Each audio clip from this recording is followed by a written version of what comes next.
With over 80 million sales between its two critically acclaimed entries, the Red Dead Redemption franchise is one of the most popular video gaming franchises in the world. It also has a ton of history that takes a unique spin and puts it on American history, but today I'm going to be explaining the entire Red Dead Redemption timeline and going through the entire history of the franchise. 95% of my viewers are unsubscribed, so if you want to see more videos like this, please subscribe. In 1720, the first official event of the Red Dead Redemption universe happens, where Saint Denis is founded and becomes the capital of the French New World. In 1755, the Grey family emigrates from Scotland to North America and settles in the region of Scarlet Meadows, kicking off the events that would eventually lead to the growth of the Scarlet Meadows. In 1779, the Greys' rivals, the Braithwaite family, settles in Scarlet Meadows and builds Braithwaite Manor. In 1806, Douglas Grey and Lucille Braithwaite, the original versions of the Romeo and Juliet trope that Penelope and Beau follow, nearly 100 years later, steal gold from their families to fund the abolition of slavery and fund some of their lifestyle after leaving the South. This begins the original blood feud that is continued until after the events of Red Dead Redemption 2, as both families believe that the other stole from them. And then from there, there's not really any events for 40 years until 1844, where both Hosea Matthews and Angelo Bronte are born in the year 1844, making them the oldest main characters of the Red Dead Redemption series. There's some other people in this series that are technically older than them, but they're the main people that are actually involved in this story, and they're the oldest ones out of anyone who has a big role in the story. In 1846, the Mexican-American War begins, and Fort Mercer was built in Austin so the military could have a presence in the disputed territory. The same year, Leopold Strauss was also born in Vienna. The Mexican-American War concludes in 1848, very similar to real life, where the US also beats Mexico in the game. Just like in real life, the Americans won and likely took New Austin and then more western lands from the Mexicans, which we don't see ever in the games. And then Fort Mercer is eventually abandoned over time, as the military doesn't really need to use it anymore, as they do have more of a strong built position in New Austin. In 1849, the legendary gunslinger Uncle is born in Ohio. And then in 1855, the leader of the Vanderlyn gang and one of the most wanted men in the entire country, Dutch Vanderlyn, is born just outside of Philadelphia. And then in 1858, the birth of Augustine Allende, one of the main antagonists of Red Dead Redemption and the owner of Javier's family's lands in Mexico. In 1860, Micah Bell, one of the greatest gunslingers of all time, is born. The same year, Lee Johnson, the Marshal of Armadillo, is also born. In the same year, 1860, Sean Maguire's father is implicated in the Irish independence movement in Ireland and moves to Canada to escape the British, who are chasing after him for being in the Irish independence movement. In 1861, the American Civil War begins. Lemoyne is one of the several states that secedes from the United States to form the Confederate States of America,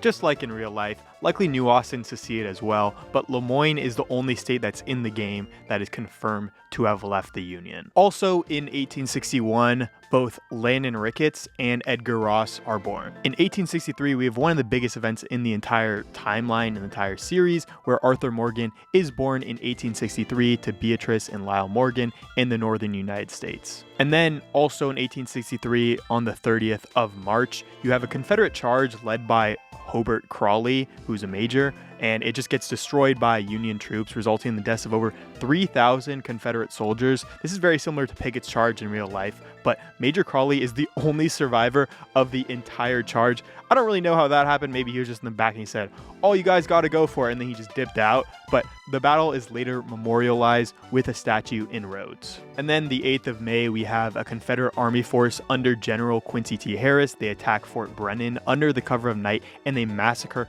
the entire Union Army garrison that is stationed at Fort Brennan. Just kind of a crazy thing, and we're going to learn more about Quincy T. Harris later. And then in July, Leopold Strauss arrives in New York with his uncle. 1864 brought the Battle of Scarlet Meadows, which occurs at Boulder Glade in Lemoyne, which you can see in the game. It's that Civil War battlefield that everyone talks about in Lemoyne. And despite suffering massive casualties, Confederate troops led by General Quincy T. Harris successfully repel a major Union offensive. And if you do go to Boulder Glade at night, sometimes you can hear ghosts whisper what's happening during this Battle of Scarlet Meadows. 1865, the American Civil War concludes with the Union victorious victorious over the Confederacy, Lemoyne, and then the other states that seceded that we don't really know about in the game, but they're subsequently readmitted to the United States of America after being forced to get rid of slavery in their territory, just like in real life. In 1866, Marion Williamson, also known as Bill in the games, is born. Same year, Otis Miller and his boys commit the first train robbery in history, beginning the era of the Wild West and the era of the outlaw. In 1868, Harold McDougal, the very racist professor from Yale who you meet in Red Dead Redemption 1, is born. 1869, the town of Annesburg, a coal mining settlement first built by German settlers around the turn of the century, is incorporated. So it finally goes from a little coal mining settlement to an actual town. In 1870 is the start of the picturesque period of the Wild West. This is when like the main parts of the Wild West start, and when it's like at its most popular. This is when a lot of the stories of like Otis Miller, like Jim Boy Calloway, Black Belt, all them were eventually like adapted into like comics, movies, and like books. So it's like this is when all these stories actually happen and actually kind of like spiraled out of control, and this is when it really started, was in 1870. 1873, we have both the birth of John Marston and the death of his mother, who died during birthing John Marston. So it's kind of an interesting moment and definitely a very important moment in the entire series. In 1874, we have the birth of the Lemoyne Raiders, the super racist guys who came from the Confederate soldiers and basically want to kind of bring the Confederacy back, at least in Lemoyne. 1874 also has when Lyle Morgan gets arrested for larceny and then is eventually hung for his crimes in front of a young Arthur Morgan, leaving Arthur as an orphan. In 1876, there's a bloody coup in Mexico, and Francisco Ramirez Torres becomes the president of Mexico, basically becoming a dictator in Mexico. In 1877, we have the births of both Abigail Marston and Vicente de Santa, the antagonists of Red Dead Redemption 1. Micah Bell Jr. and Micah Bell III also go on the run in 1877 for the murder of both Roscoe and Jean Briggs. Also in 1877, in March 9th, Dutch Vanderlyn and Hosea Matthews first escaped from prison in Kettering, Ohio after being arrested for defrauding local residents out of $300 in a stock scam. But also that same year, Dutch Vanderlyn and Hosea Matthews recruit the orphaned Arthur Morgan, marking the beginning of the Vanderlyn gang and just kind of starting it right there with Arthur. In 1880, we have the last birth of any of the Vanderlyn gang members that we do know, and that is Lenny Summers, who was born in 1880. 1881, John Marston's father dies some way. I believe he was killed in a brawl or something to deal with that, and like from the injuries he got there, but this results in John becoming an orphan. 1882, we have Slim Grant killing Jed Calloway, basically beginning the entire thing that starts the noblest of men and a woman Stranger Mission Strand in Red Dead Redemption 2. In 1883, we have August, where Pleasance, the city in Lemoyne that's totally abandoned, is founded, and then a month later, the entire city is deserted, or town is deserted, after there's a brutal massacre that claimed the lives of 10 different residents, and some people also say there was a plague that hit there, but it's not really confirmed if there was a plague, but there definitely was a massacre in Pleasance in 1883, just a month after they started this town named Pleasance, which is pretty ironic. 1884, we have the births of both Bonnie McFarland, the legendary farmer in Red Dead Redemption 1, and Abraham Reyes, who is also a legendary character in Red Dead Redemption 1. Also in 1884, in June, Princess IKZ of Luxembourg disappears during a royal visit to the United States, and this is still one of the biggest mysteries in Red Dead Redemption that has gone unsolved to this day. In 1885, we have the birth of Irish, one of the funniest characters in Red Dead Redemption 1. The same year, John Marston joins the Vanderlyn gang after he's caught stealing and was about to be hung before Dutch Vanderlyn steps in and inducts him into the Vanderlyn gang. In 1886, Emmett Granger is rumored to be involved in the disappearance of the Laidlaw family. In 1887, on April 15th, the Lee and Hoyt banking house is robbed by Arthur, Hosea, and Dutch, making it their first big robbery together. On April 9th, 1888, General Quincy T. Harris dies, and it's a loss of one of the greatest Civil War generals ever. In 1889, in June, Darrell McGuire, Sean's father, is killed by British agents in Boston after they finally catch up to him. In 1890, Emmett Granger is suspected in the Chaparral killings. 1892, we have the birth of Louisa Fortuna, one of the main characters in Red Dead Redemption 1. Also in 1892, on December 27th, Bill Williamson is dishonorably discharged from the U.S. Army after he was doing some stuff with some men in the army. In 1893, Bill Williamson attempts to rob Dutch van der Linde, and after Dutch just laughs in Bill's face, Bill joins the van der Linde gang. Also in 1893, there's the Panic of 1893, where J.D. McKnight and others sell gold to the U.S. Treasury. This is very similar to the Panic of 1893 in real life, where President Cleveland had to borrow $65 million in gold from people like J.P. Morgan and the Rothschilds of England. In 1894, Abigail Roberts finally joins the van der Linde gang after Uncle kind of introduces her to the entire gang, and she eventually falls in love with John. In 1894 as well, Emmett Granger becomes a rat, and he rats on the Fosse gang who he used to run with, leading to their arrest. In 1895, it is the end of the picturesque period of the Wild West. This is basically starting the slow decline of the Wild West, which is deeply documented throughout the Red Dead Redemption games. Also in 1895, Tavish Gray receives a letter from Edinburgh University historian who reveals that his ancestor Ross Gray was not an exiled Jacobite as he had believed, but instead was a spy from the Duke of Cumberland who eventually Ross had to flee from Scotland to escape the Jacobites' reprisals against informers, and actually they weren't one of these Jacobites as he had seen, and they were actually bad. And this is actually what led to eventually his death, because he had a heart attack because of this letter. In 1895, Javier Escuela joins the van der Linde gang after he and Dutch are both chasing after the same chicken to try to steal it, and they meet each other and they're like, wow, we're doing the same thing. And then he gets invited to the van der Linde gang. In 1895, Jack Marston is born to John Marston and Abigail. In 1895 as well, Emmett Granger finally retires after the government says you can do whatever you want, we're going to clear all your crimes because you ratted on the Fosse gang, and we didn't really have any proof of you killing those other people, even though you were very much suspected to do both of those things. And then he finally retires and lives in his hoggery until Arthur Morgan meets him in Red Dead Redemption 2. In 1896, John doesn't believe he's the father of Jack Marston, so this is when he deserts the gang and just leaves them forever. In 1896, Landon Ricketts wins a gunfight with the Butcher brothers and kills both of them. The National Bureau of Criminal Identification, a precursor to the Bureau of Investigation, is founded by the National Chiefs of the Police Union. This is something that Edgar Ross will eventually join and turn into the Bureau of Investigation. And then in 1896, in September on the 7th, Jake and Sadie Adler marry. In 1897, Forever Doesn't Last, and John Marston returns to the van der Linde gang and actually becomes Jack Marston's father and kind of accepts that he is his father. The same year, Lee Johnson becomes the Marshal of Armadillo, and then in 1897, President Alfred McAllister finally approves the final boundaries for the states of New Hanover, Lemoyne, Amberino, West Elizabeth, and New Austin. I don't really know why they finally have boundaries now, but I mean, I guess it happened in 1897 is when they finally got their boundaries figured out, and there's no more disputed territory between the states.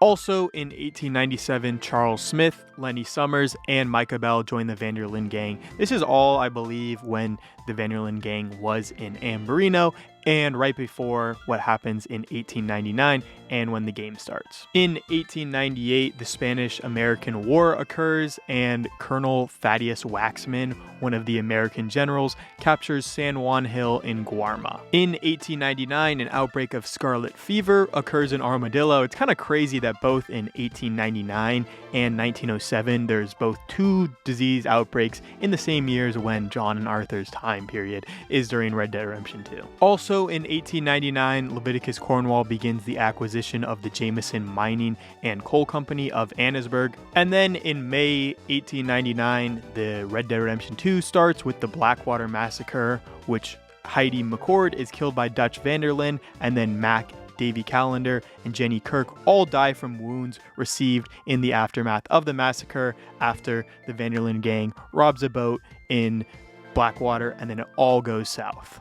Later in May 1899, the van der Linde gang robs a train owned by Leviticus Cornwall, starting the hunt for the gang by the Pinkertons, who are eventually hired by Cornwall. Later in 1899, Micah Bell is rescued from jail by Arthur Morgan, resulting in the Strawberry Shootout, where over 30 civilians and lawmen lose their lives just because Micah was, a little trigger happy that day. Also in 1899, Arthur Morgan tries to collect Thomas Downes' debt, resulting in him contracting tuberculosis from Thomas Downs, and then eventually Thomas Downs' death. The Vanderlyn gang then robs a train of passengers heading 2 roads from Valentine, stopping the train by placing an oil wagon on the tracks and then robbing all the rich passengers. Eventually they do get found out by the police and then have to fight their way out of there. The Vanderlyn gang then is confronted in Valentine by Leviticus Cornwall and his men, and John is eventually taken hostage by Cornwall's henchmen. This ends in the Valentine violence, where over 40 lawmen and Cornwall's men are killed, and the Vanderlyn gang escapes mostly unharmed.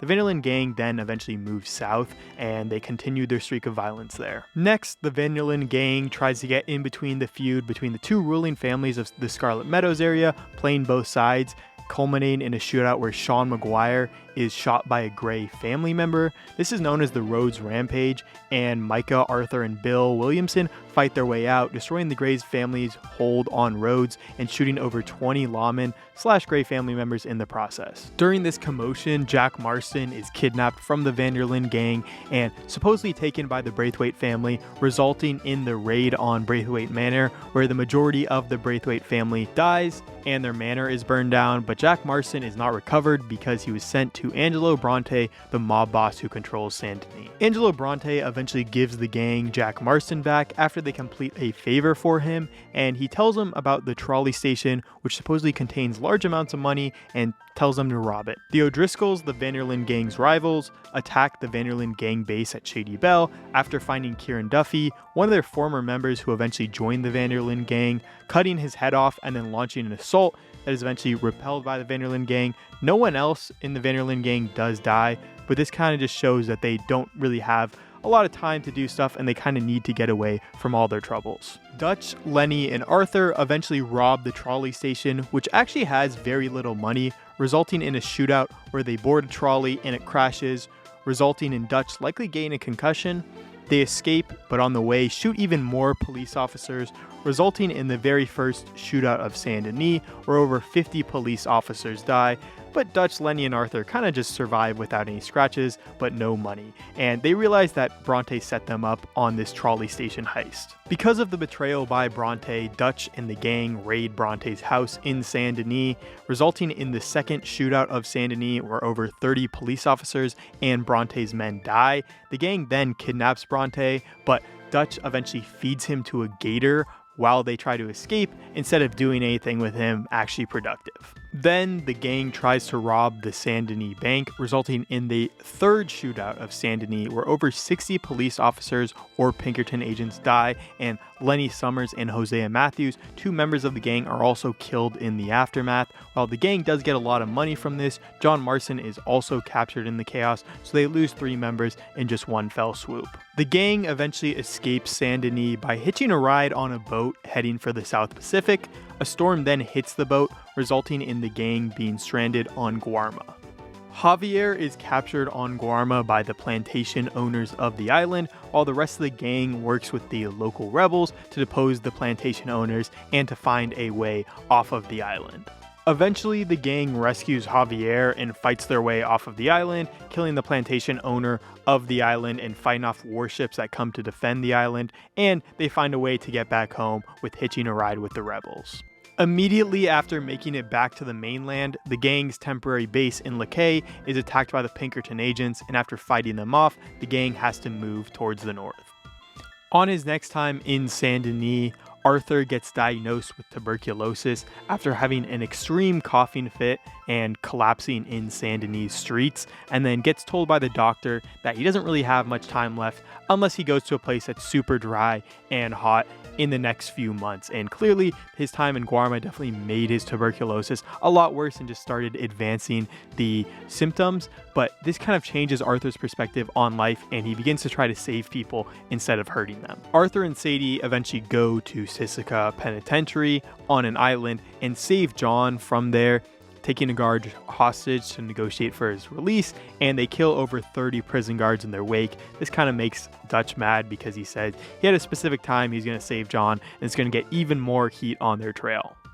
Dutch, Micah, and Arthur eventually go to find Leviticus Cornwall in Annesburg, and Dutch shoots him in a panic, I guess, resulting in the ensuing Annesburg annihilation, where they fight their way across town, and over 50 Pinkertons, lawmen, and Cornwall henchmen all die in the fight. And this starts Arthur's disillusion with Dutch, because he believes that Dutch is more acting based off instinct instead of actual decisions. Arthur and Bill then steal dynamite from Cornwall's men in Van Horn. We're going to give it to the US Army, which Arthur and John use to blow up Bacchus Bridge, which connects Annesburg to the towns in West Elizabeth. And at this time, Arthur also tells John to get his family away from the whole outlaw and gang life.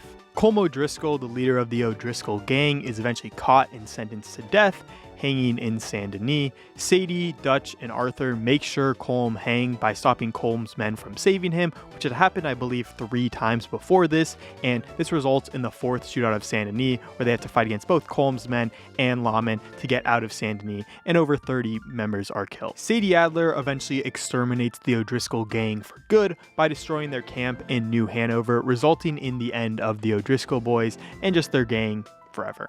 Arthur, Dutch, and Charles get caught up in the Native American struggle with the army, with Arthur and Charles trying to help the leader Rains Falls with more simple tasks like getting vaccines for the Wapiti reservation, and just, helping Rains Falls with basically any of their struggles with the army. And Dutch works with his son Eagle Flies to destroy the army once and for all.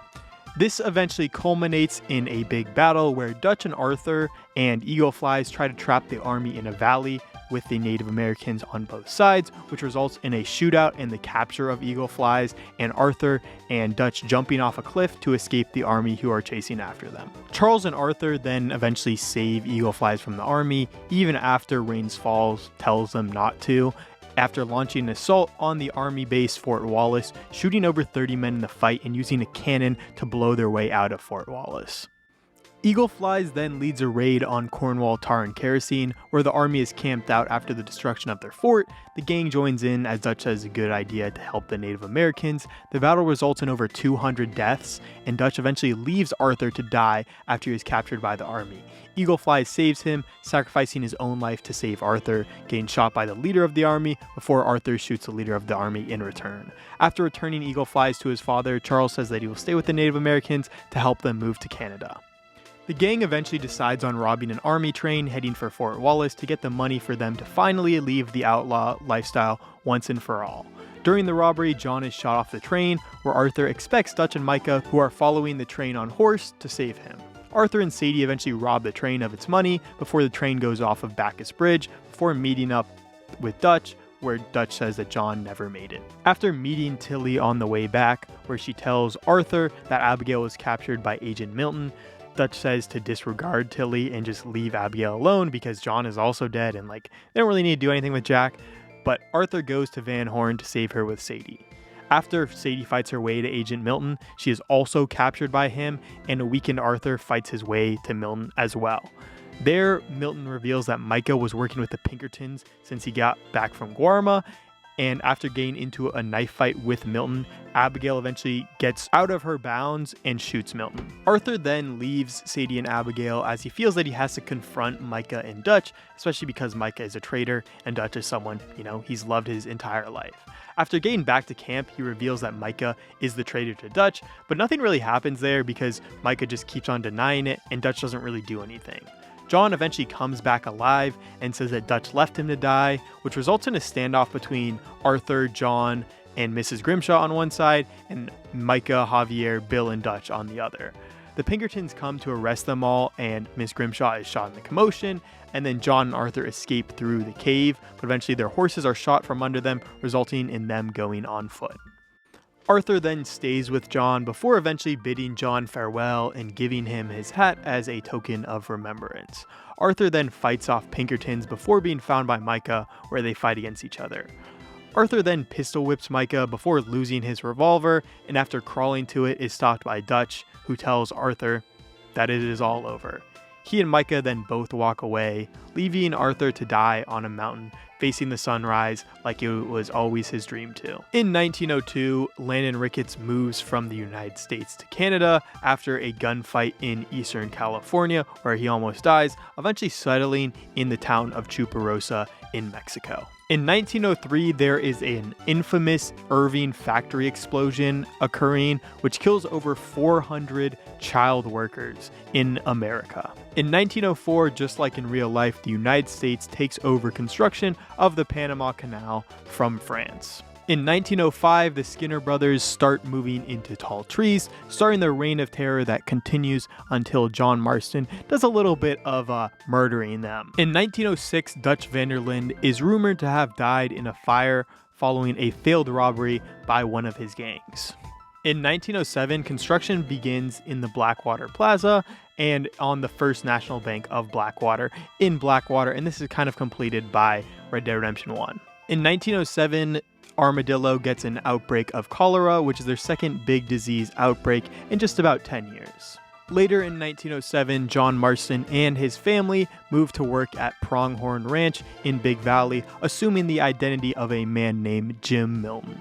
Abigail and Jack Marston then soon leave John because of his violent tendencies and basically the fact that he always gets into trouble no matter where he goes and then solves it using violence.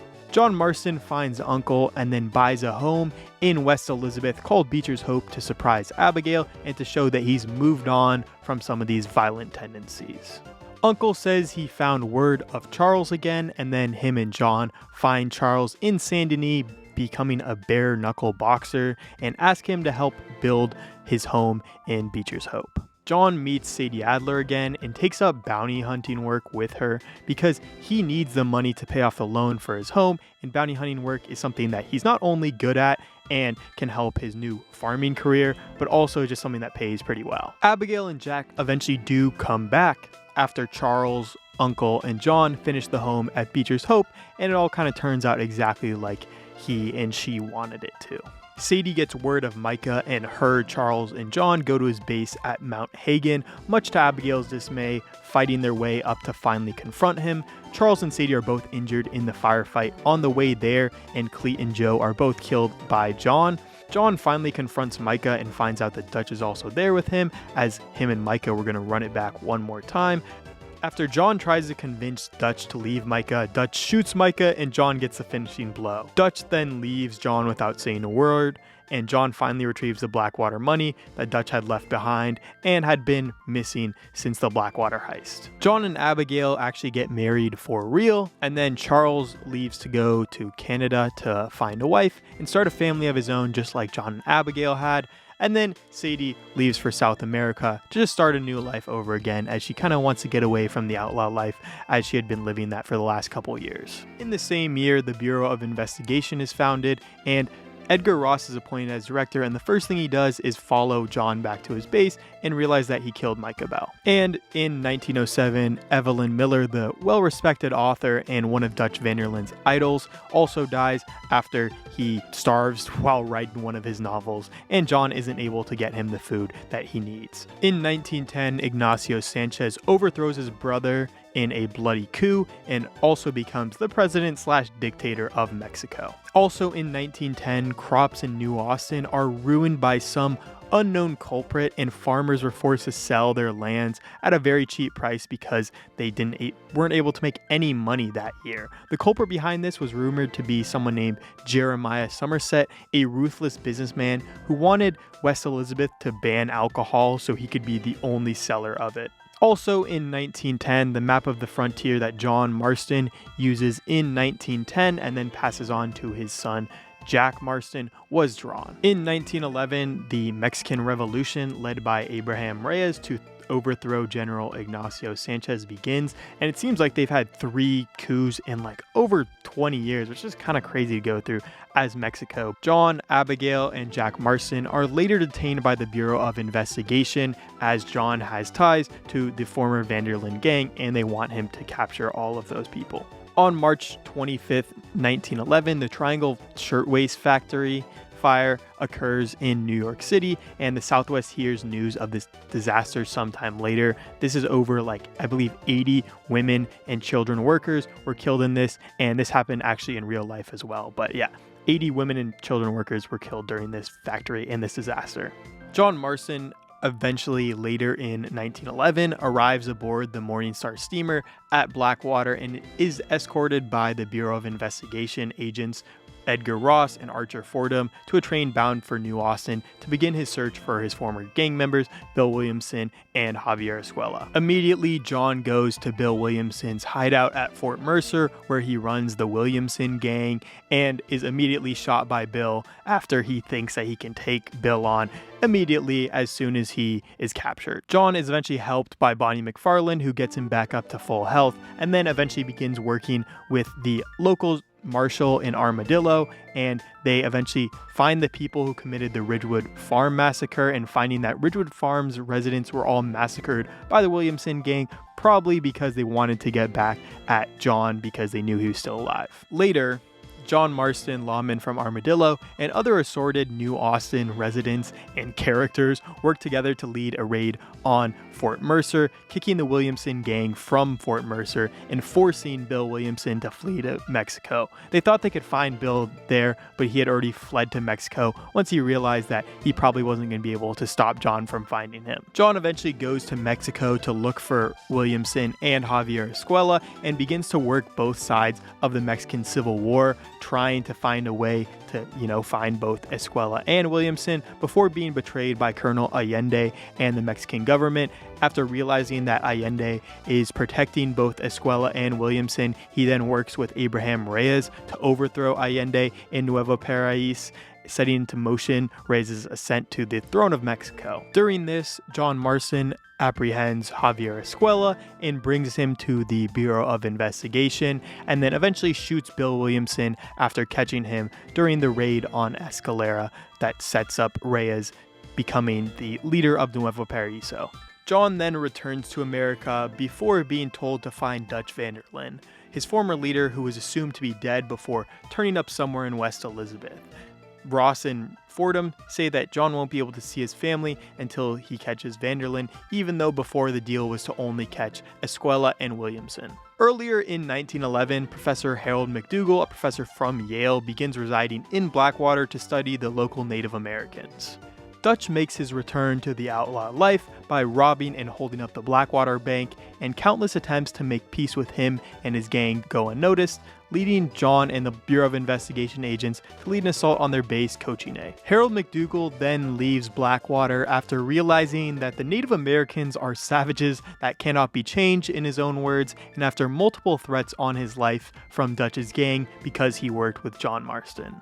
John then leads an assault on Cochine with the Bureau of Investigation agents, Agent Ross and Fordham, eventually exterminating Dutch's full game and leading Dutch to, tell John that it's kind of all over and the whole outlaw lifestyle is something that's going to be dead now. And then Dutch eventually jumps to his death, saying that there's nothing more he can do. John's family eventually returns home, and after a few eventful weeks of having them back, the Bureau of Investigation raids John's home because he committed so many different crimes, and they kind of wanted to just tie up all the loose ends, and they raid his home at Beecher's Hope, and this results in Uncle's death and John's death because they're both shot by the Bureau of Investigation agents. Also in 1911, Landon Ricketts returns to the United States. In 1913, Professor Harold McDougall publishes a thesis declaring the impossibility of taming a savage man, basically talking about his experiences with the Native Americans in Blackwater. In 1914,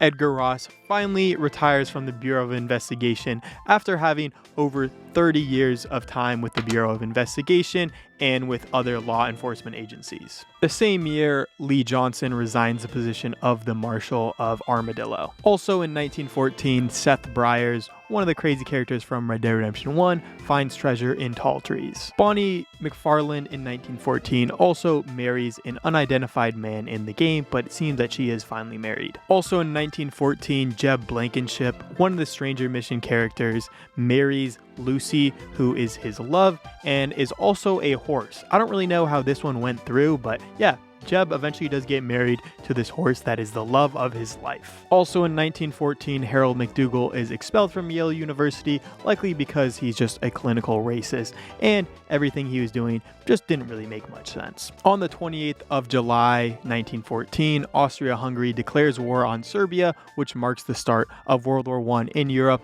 which Jack Marston could eventually fight in. In 1914, there are also 3 deaths of characters from Red Dead Redemption 1, where Abigail Marston dies of unknown causes, likely because she couldn't just really operate without John. Irish also dies, who shot himself accidentally while he was in an outhouse, and then Landon Ricketts also passes away the same year after dying in his sleep. And the last official event in the Red Dead Redemption canon is Jack Marston finding Edgar Ross after he has retired to New Austin. He finds him on a hunting trip in Nuevo Paraíso with his brother and challenges him to a duel because, you know, he killed John Marston, at least was indirectly responsible for John Marston's killing, and challenged him to a duel and kills him there. And that's the end of the entire Red Dead Redemption timeline and canon. Thank you guys for making it this far in the video. There might be a little change in content pretty soon. Big things are coming, and if you do want to check out another video, click on one right now.